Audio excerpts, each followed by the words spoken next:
Hello welcome back all dear students. जैसे हम solution का चैप्टर नेक्स्ट करने जा रहे हैं, उसमें कुछ ख़ास टॉपिक्स हैं जो काफ़ी इंपॉर्टेंट माने जाते हैं। तो उसमें से एक टॉपिक है कॉलीगेटिव प्रॉपर्टीज़।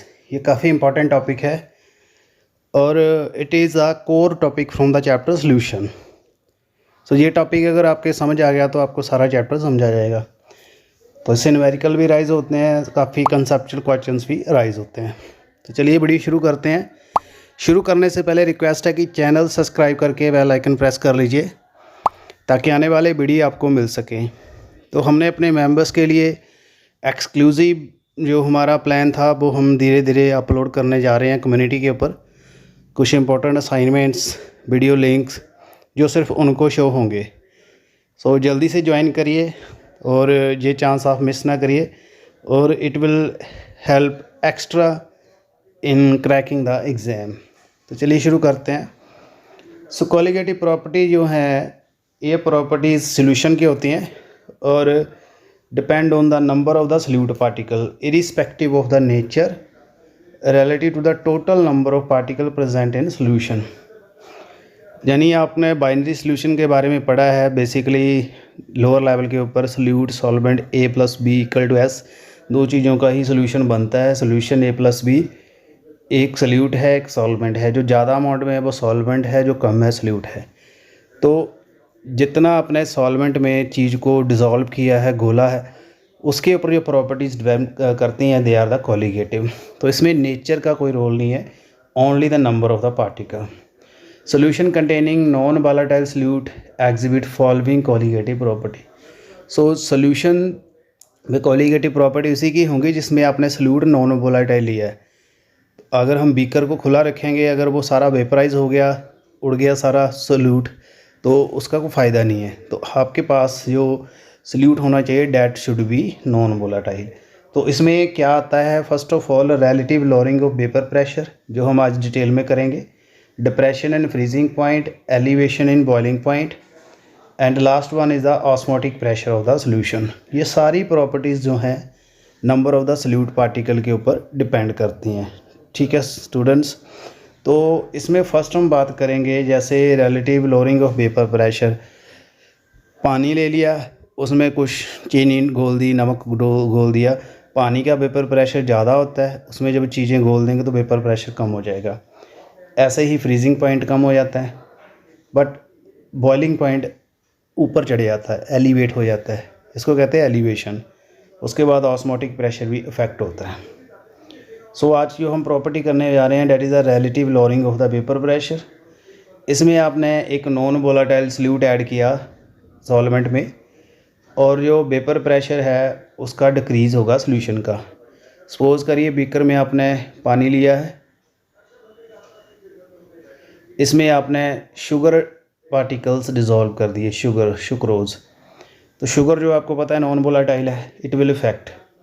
तो x1 में that will be the mole fraction of the solvent x to the mole fraction of solute. Mole fraction आपको पता है, रॉल्टल आपको पढ़ाया है सारा।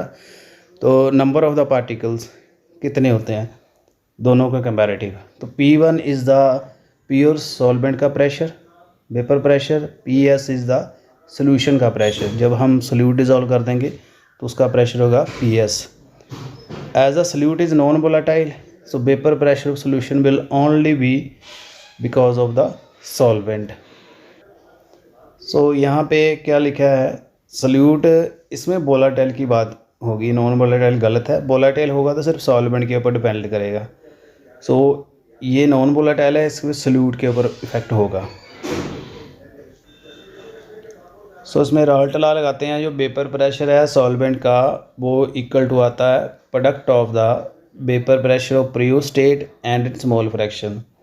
ठीक है जी, सॉल्वेंट P1, इसका वेपर प्रेशर आ गया P1 x1, ये सॉल्वेंट का होगा। अब क्या होगा, वेपर प्रेशर कम होगा सॉल्वेंट का, ठीक है, सॉल्यूशन का। तो कितना कम हुआ, इसमें आ गया P1 और P1। ये प्योर स्टेट का है, ये P1 है जो चीज़ आपने जब उसमें डिज़ोल्व कर दी। P1 तो P1 की जगह आएगा x1 P1। तो P1 कॉमन आ जाएगा 1 - x1। सो बाइनरी सोल्यूशन में आपको पता है जो mole fraction x plus x1 x2 equal to 1 होता है, तो ऐसे हम x2 निकाल सकते हैं। तो डेल्टा P1 आपको पता है, और डेल्टा P1 जो है वेपर प्रेशर का चेंज आ रहा है प्योर में, और जब हमने किसी चीज़ को डिज़ोल्व कर दिया सॉल्वेंट में, तो ये P1 नोट जो है प्योर सॉल्वेंट का है। और डेल्टा P1 क्या आ गया, P1 नोट माइनस P1, तो प्योर का आ गया अपॉन P1 नोट, ये आएगा x2 के इक्वल। सो मोल फ्रैक्शन जो है सल्यूट का आपको पता है x2 equal to N2 plus N1 upon N2, ऐसे हम निकालते हैं। मोल फ्रैक्शन x2 का निकालेंगे तो हम N2 नंबर ऑफ मोल ऊपर रखेंगे x2 के, N2 प्लस N1 कर देंगे नीचे। सो N1 is the number of mole of solvent, N2 is the solute. तो ऐसे हम इसको पुट करेंगे, तो यहाँ x2 की जगह ये पुट आ जाएगा, ठीक है जी। सो ये जो हमने लिखा है P1 note minus P1 upon P1 note, that is the relative lowering, that is the relative lowering in vapour pressure, ठीक है जी। सो यहाँ अगर आपने N1 जो है N2 से ज़्यादा ले लिया तो आपका यहाँ आ जाएगा N2 अपॉन N1, क्योंकि नीचे से N2 जो है कैंसिल हो जाएगा। सो N2 का आएगा वेट के ऊपर डिपेंड करता है, वेट अपॉन मोलर मास, तो N1 का W1 आएगा। यानी N2 अगर निकालना है वेट को मोलर मास से नंबर ऑफ मोल ऐसे निकालते हैं ना, तो N2 का भी ऐसे N1 का आएगा वेट का W1 M1। सो वेट है, W1 V2 मास है, M1 M2 था मोलर मास, यानी कितना आपने लिया है, और M1 M2 उसका फार्मूला से जो मोलर मास निकलता है वो होता है। सो ये था relative lowering in vapour pressure. So यहाँ से हम समझ सकते हैं अपरेटस डिज़ाइन किया, इसमें आपके पास है प्योर सॉल्वेंट पानी, सिर्फ इसमें सल्यूट डिज़ोल्व कर दिया। यहाँ सॉल्वेंट का प्रेशर जो है देखिए कॉलम ज़्यादा है, तो यहाँ सोल्यूशन प्रेशर कम होगा, ये गैप कम आ रहा है, ये ज़्यादा आ रहा है, तो this is the relative lowering in the vapour pressure. तो रिलेटिव इन लॉरिंग वेपर प्रेशर में नॉन वोलेटाइल लिया, राल्टला लगा के हमने ये सारा निकाल लिया ऑलरेडी, आपको पता है, ठीक है जी। ये है relative lowering in vapour pressure. So इसका हम एडवांटेज ले सकते हैं finding the molar mass of the solute, ये सभी में इक्वेशन सेम आएगी, मोलर मास निकाल सकते हैं, that we call this the colligative property.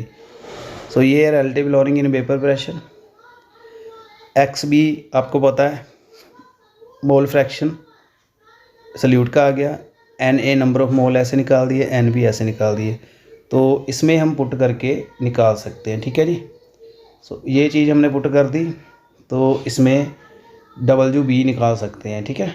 WB weight of solute, कितना हमने वेट लिया वो हम इसमें पुट करके निकाल सकते हैं, मोल फ्रैक्शन ऑफ सल्यूट के अकॉर्डिंग आ रहा है। सो ये था आज का वीडियो, कैसा लगा काइंडली कमेंट करिएगा। आई होप आपको कोलिगेटिव प्रॉपर्टी का बेसिक आइडिया समझ आ गया और रिलेटिव लॉरिंग प्रेशर समझ आ गया, ठीक है जी।